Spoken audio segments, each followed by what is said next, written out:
इंसान हमेशा खुशी की, आनंद की तलाश में लगा रहता है।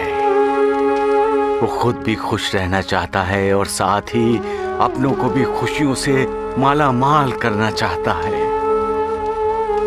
दुख कोई नहीं चाहता, दुखों से रिश्ता रखना कोई पसंद नहीं करता।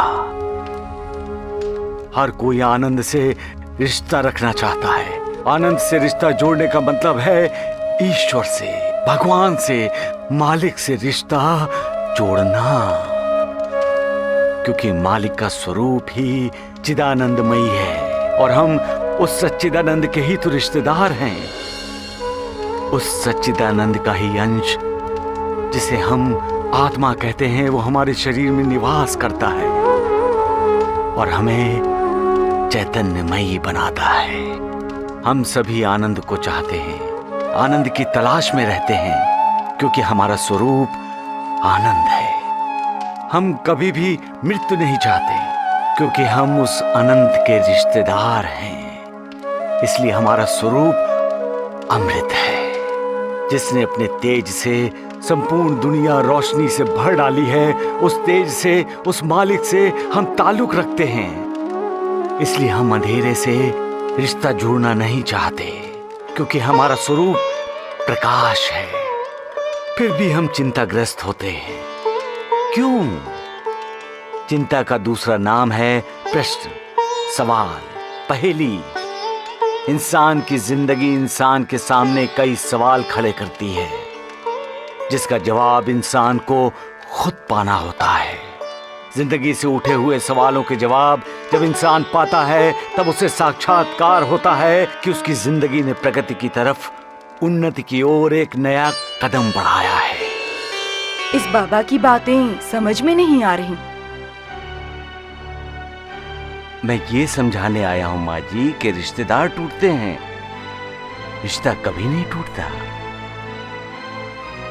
पाटिल जी, जब कोई रिश्तों का बंधन स्वीकार करता है, तब इस बंधन से मुक्ति इतनी आसानी से नहीं मिलती। चाहे बंधन तोड़ने वाला हो या जिसके लिए रिश्ता टूटा हो, वो हो। बंधन में ही धन है पाटिल जी, और धन का आकर्षण सभी को होता है। इसलिए रिश्तों को बंधन कहा गया है, क्योंकि ये बंधन होकर भी हर किसी का आकर्षण होता है। ये बंधन है, ये जानकर भी हर कोई बंधन में बंधना पसंद करता है। अच्छा बोलते हैं ना? लेकिन किसका रिश्ता लेकर आया है ये बाबा? मैं तो सिर्फ इंसानियत की बात कहने आया हूँ पाटिल जी। मैं जो पूछता हूँ उसका सीधा सीधा जवाब दीजिए। किसका रिश्ता लेकर आए हैं आप? रिश्ते की बात मैंने नहीं की पाटिल जी। रिश्ते की बात तो आप और आपके गांव वाले ही कर रहे हैं। इसका मतलब आप मेरे बेटे महादेव के लिए रिश्ता लेकर नहीं आए हैं? जिसका जन्म जन्म का रिश्ता पहले से ही जोड़ दिया है, उसके लिए रिश्ता क्या लाना। कहाँ से आए हैं आप?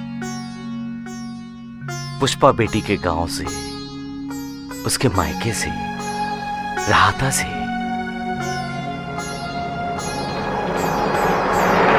पाटिल जी, रिश्ता और आत्मा एक जैसे ही होते हैं। ना कोई शस्त्र उसे तोड़ सकता है, ना ही अग्नि उसे जला सकती है। भैया, ये उस मनहूस की वकालत करने आया है। इसे धक्के मारकर बाहर निकाल दीजिए। इनसे कह दीजिए, अब हमारा और उस मनहूस का कोई रिश्ता नहीं है। कौन मनहूस माँ जी? वही आपकी बहू। वो हमारी बहू नहीं है। पुष्पा बेटी मनहूस नहीं है। शायद आप जानते नहीं, शादी के बाद जब हम गांव लौट रहे थे तब एक डाकू ने आप सबको लूट लिया था, यही ना? इसीलिए आप पुष्पा बेटी को मनहूस कह रहे हैं। केवल इसलिए आप उसके साथ बनाए रिश्ता ठुकरा रहे हो। क्या रिश्ता है आप और उस डाकू का, जिसके कारण आप जन्म जन्म के रिश्ते से इनकार कर रहे हैं? मनहूस पुष्पा बेटी नहीं, आप सब हैं। बाबा जी, मनहूस आप हैं। आप हैं पाटिल जी, जो इस वक्त मेरे सामने कुल्हाड़ी लेकर खड़े हैं। क्या उस समय आपने कुल्हाड़ी लेकर डाकू पर हमला किया था। आप तो डाकू को देखकर ही भाग खड़े हुए थे और आपके साथ आपके भाई, आपकी पत्नी, आपकी भाभी, आपके सभी रिश्तेदार भाग गए पुष्पा बेटी को वहां अकेला छोड़कर। बहू घर की लाज होती है, घर की लक्ष्मी होती है, घर का गौरव होती है, अभिमान होती है। आप ये सब भूलकर अपनी जान बचाकर भाग गए, अपनी बहू की जान खतरे में डालकर। आप सब 10-12 लोग थे। अगर एक साथ उस डाकू से लड़ जाते तो वो डाकू अपनी जान बचाकर भाग गया होता। आपके बेटे महादेव ने पुष्पा के साथ पवित्र अग्नि के सामने वचन दिया था, शपथ ली थी कि वो उसका हर सुख दुख में साथ देगा, उसकी रक्षा करेगा।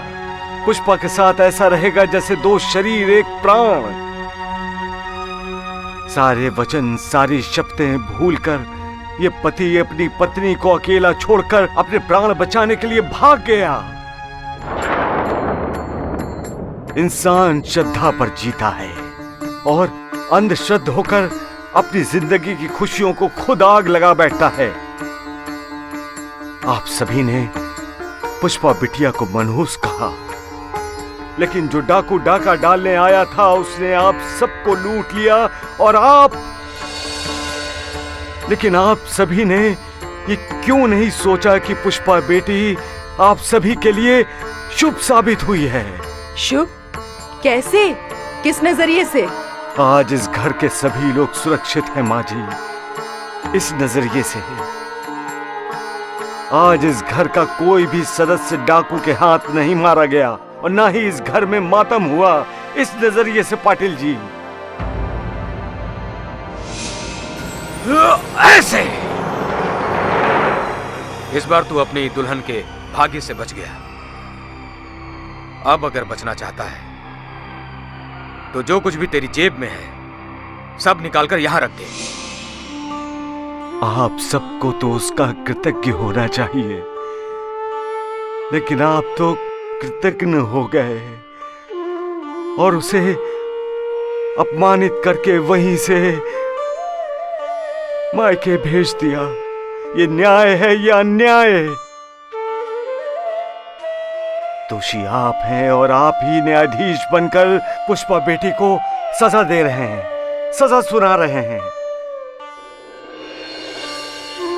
एक बात कहूं पाटिल जी, जिस घर में स्त्री का अपमान होता है, जिस घर में स्त्री की पूजा नहीं होती, उस घर में वो स्त्री नहीं रहती जिसका नाम है लक्ष्मी।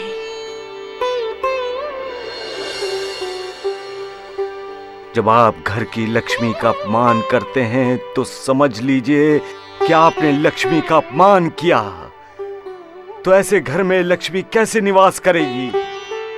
यहां तो आपने घर की लक्ष्मी को घर में कदम तक रखने नहीं दिया।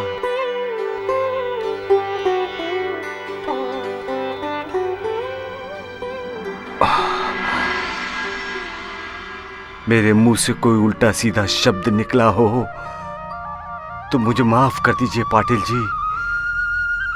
मैं तो पुष्पा बेटी का और आप सबका भला चाहता हूं, इसलिए तो आया हूं यहां। मैं फिर से कहता हूं, पुष्पा बेटी मनहूस नहीं है और ना ही कोई इंसान मनहूस होता है। मनहूस होते हैं इंसान के विचार, इंसान की सोच। अब बाबा जी, आपका और पुष्पा का रिश्ता क्या है? पाटिल जी, जो एक इंसान का दूसरे इंसान के साथ होता है,